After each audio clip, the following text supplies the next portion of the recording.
Hi and welcome. Now today I would like to speak to you about the Content ID on YouTube.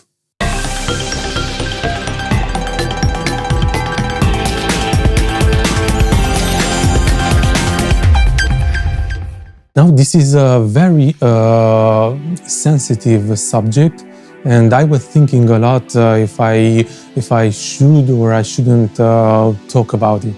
Then I had a comment and I had a request for this subject, so I thought to myself, okay, let's just do this.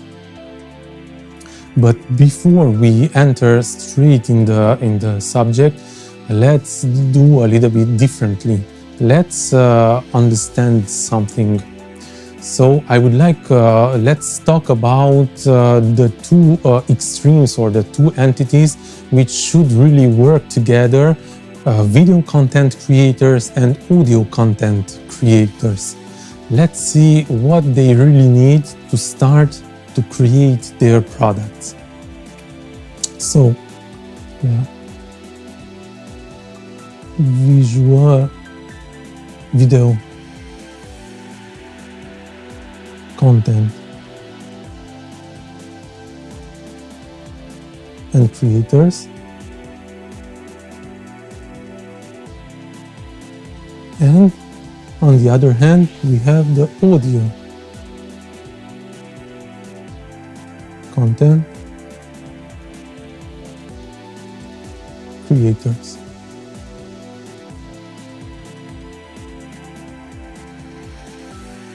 Now, as a visual content creator, as an audio content creators, what we need? Well, the first thing that we need, both of us, we need equipment, okay?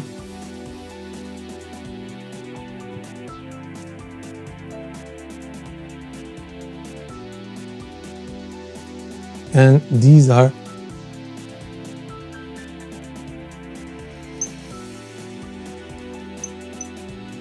so the video content creators, obviously what they need as equipment. So they need a camera, lenses, and so much more, the software. So they really need a lot of equipment to be able to create their visual video product. But the same thing for us also. So we need the audio content creators also, we need equipment. We need an instrument, we need a computer, an audio interface, and so on and so forth. So we need a lot of equipment also to create our audio content. Now, beside this, we do need a lot of time of practice, rehearsal, yes, and why not studies? So we need time. Time, and they need time. So we need time also to create our product. Now, with this, both of the sides, we manage to create our product. The video creators, create the footage, the final footage,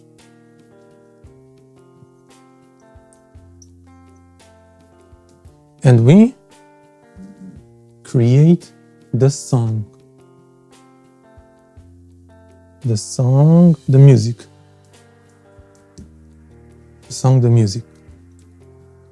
Now these both are in let's say in the raw status, meaning that the footage, of course,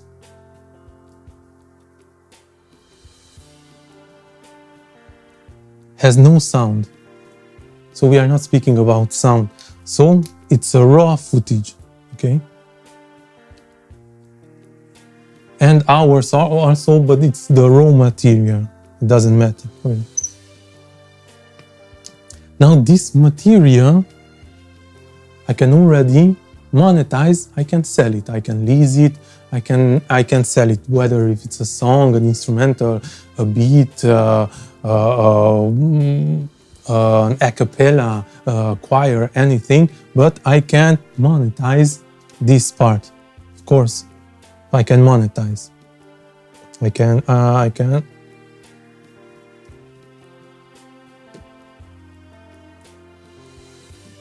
monetize. So I can monetize my song, and I can already make a revenue, or like this. Now, the visual content creator also, he can monetize this raw footage. Monetize the same way. There are platforms where he can sell this. Sell this footage. He can license this footage. There are platforms as for audio content creators.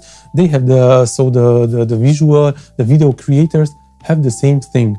So they have I don't know, Shutterstock and so much more platforms, so many platforms where they can sell it. But today we are on YouTube, and on YouTube, like generally, I mean, do you remember, have you seen silent movies, films that were made a long time ago when they could not record audio, so they just made silent footages, silent movies. Do not understand me wrong, I really love them and were really interesting. I mean, just think about the Charlie Chaplin period. I mean, he was a funny guy and his comedies are top-notch, so they are really wonderful. But however, since then, and now they are using a lot of sounds and music and sound effects. So I'm considering really music and sound effects makes footage to get a soul, an identity. So obviously music is really important in today's visual content creation.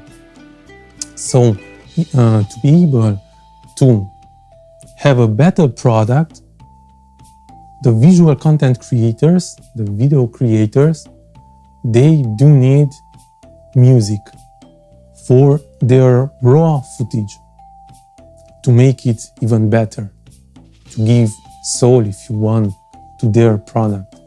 So they will start to use music.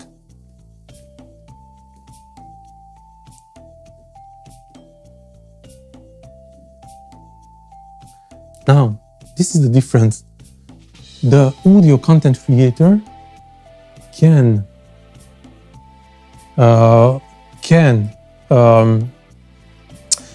monetize and sell his song without visual.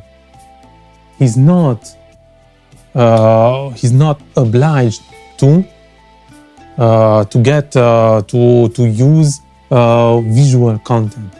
He can already do it by yourself, but a video content is much more better with music included, blended. So he really needs music. Now this music, he can take it from many places.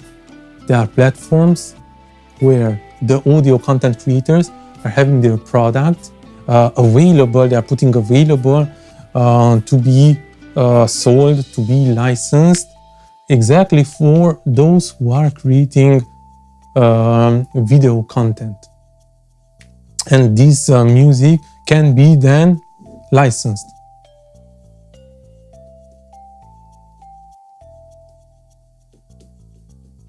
Yes, so that music can be licensed, because the moment when an audio content creator finished his work and he's putting available his work, he is the copyright owner. Yes.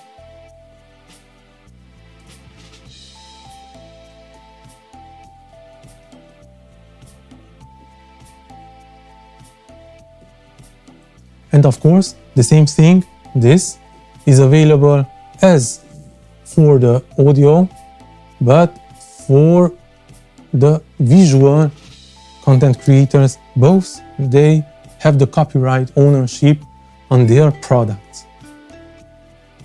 Now, because there are people who think that this is not important, and somehow I really understand. I mean, the visual content, the video creators, they are putting the same effort as we do into investing in their equipment, spending the same amount of time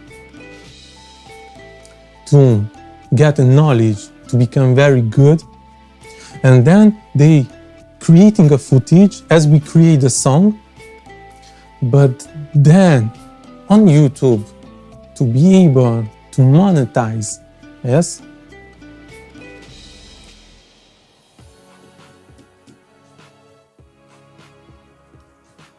to be able to monetize and to be remarked by their content, they still need music.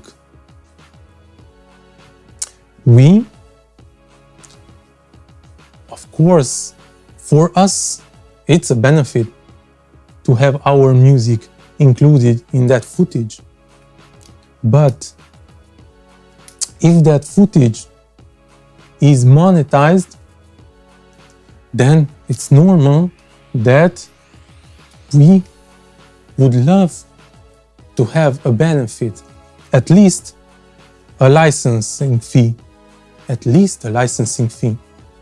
So that's why we, the audio content creators, had to find a way to protect their products, not to be used without permission and not to be used in a product which is monetized and it's making a benefit without having a benefit us, those people who created the audio content, the music, the song. Okay? And this way, YouTube come with an idea.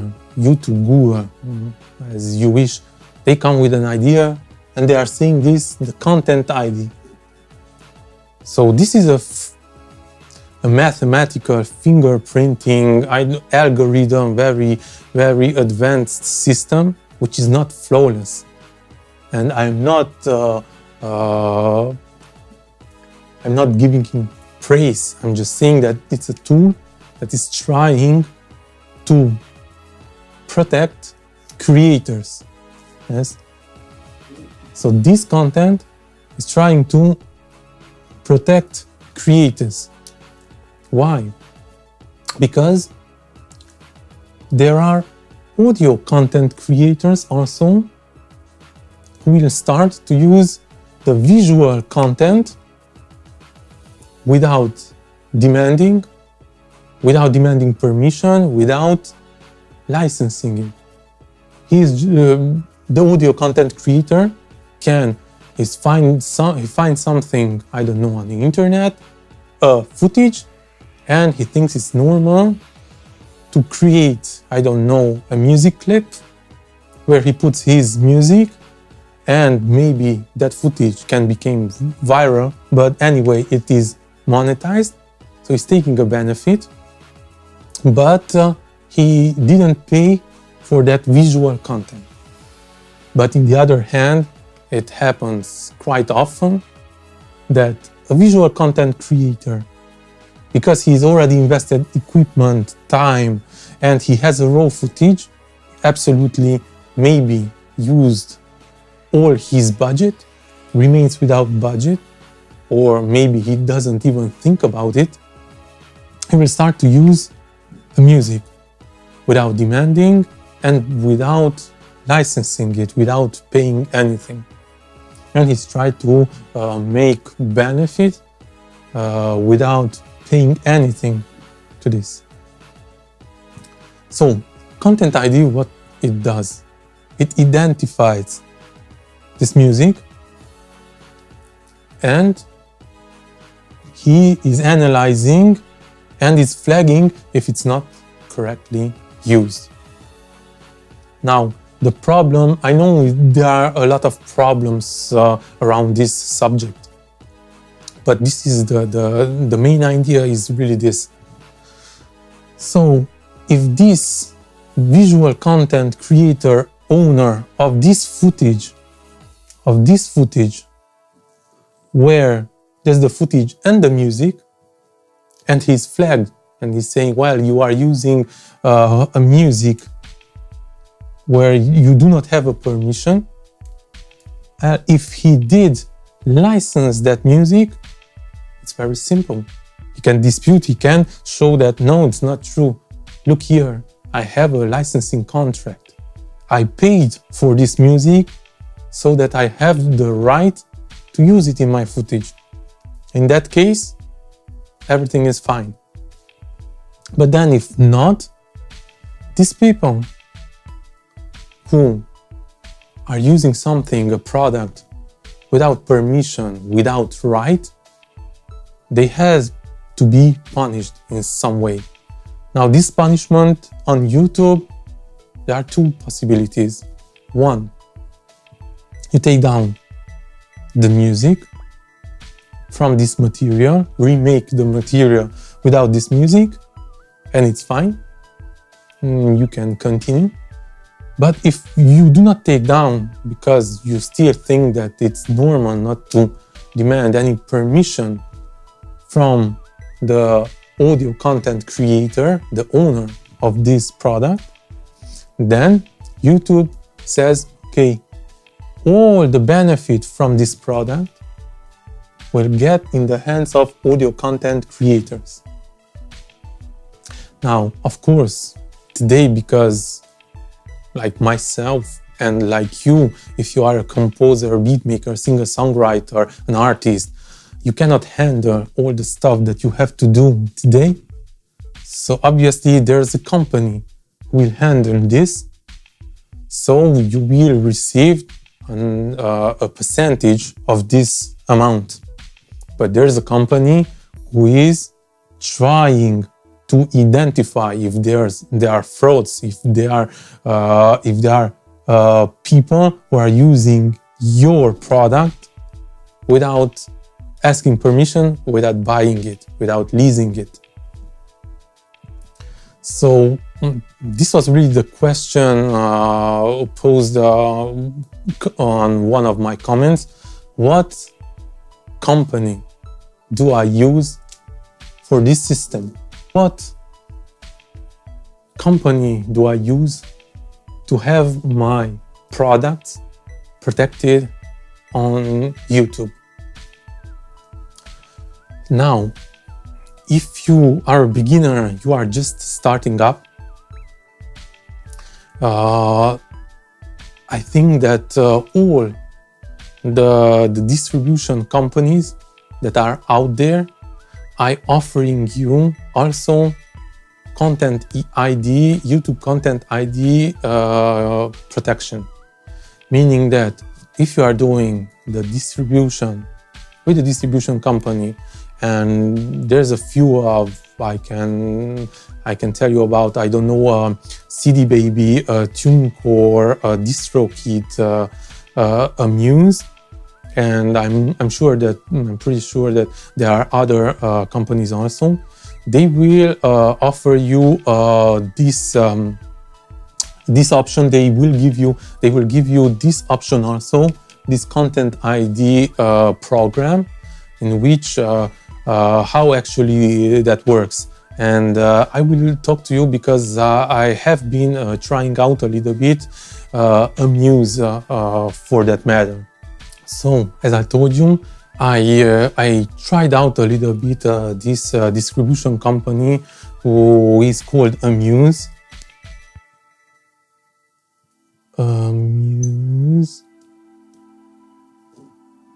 And what is special about this company, it is that it's really online. They do not have a site, so it's working with your with a smartphone, regardless if it's an Android or an EOS-based operational system. You have an application. You install the application on your smartphone, and throughout that application you can upload your music to be distributed on all over the audio platforms. So I use this I use this application, and on this application, when you are uploading your song, there's an option, so you can opt in. For the ID content. And what will happen? I wanted to see how this is working. Actually, what I saw is that in the moment when this application, this platform, is releasing my song on all the major music stores. So when is released my music is released on all the major stores like Spotify, and so on and so forth, then he will release it in YouTube also.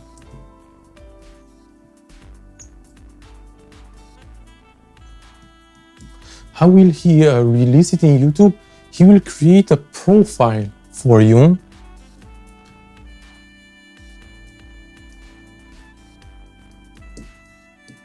He'll create a profile with your song.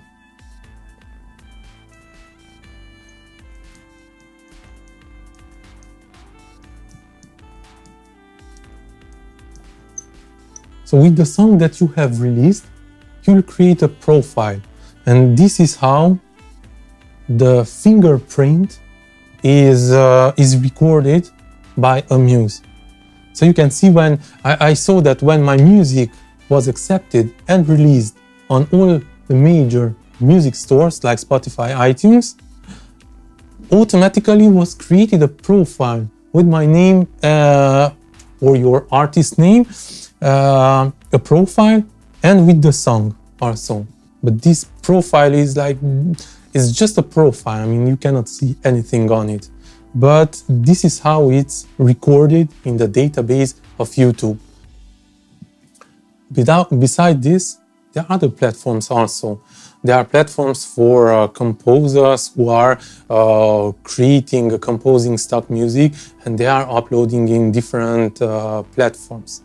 Like, for example, but this is very important to have a good relationship with these platforms where you upload your music. As for example, I'm from the beginning, I'm on this platform. Now this platform is AudioSparks.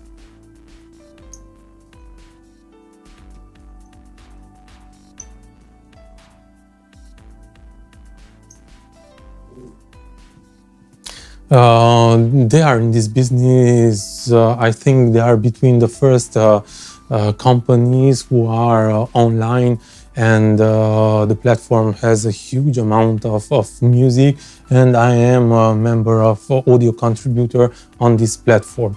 So I started to upload my music, those music that I put available on every platform. I'm uploading on this platform also, and there I have opted in this content ID. So I have opted in.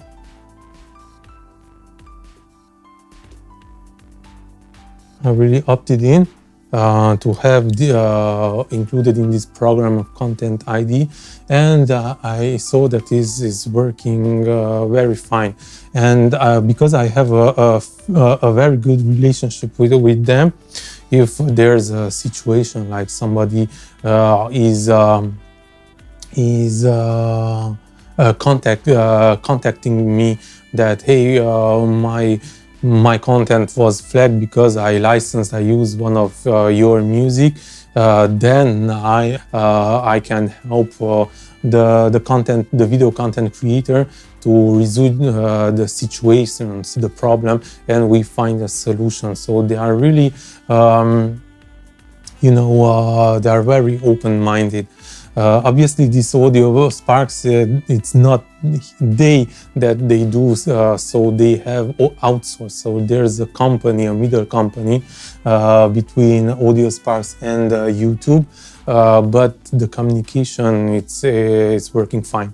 Then I have other companies, let's say like libraries like Audio Sparks or publishers, where I have my music in their portfolio with exclusive rights. And obviously every company generally who is occupying, who is distributing, selling, pitching, leasing music, they are in this business and they have this option also, and generally they are opting you in the moment when you sign the contract and when you give them your music, they will opt you in that program also, in order to protect your music and in order to protect themselves also. But don't worry, the companies who are in this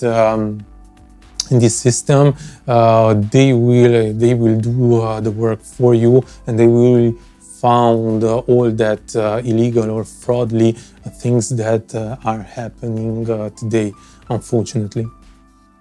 So this is really how I see this content ID on YouTube. This is how I see that it works. I would like to know your idea about this. I hope this makes sense, and thank you for watching. See you next time.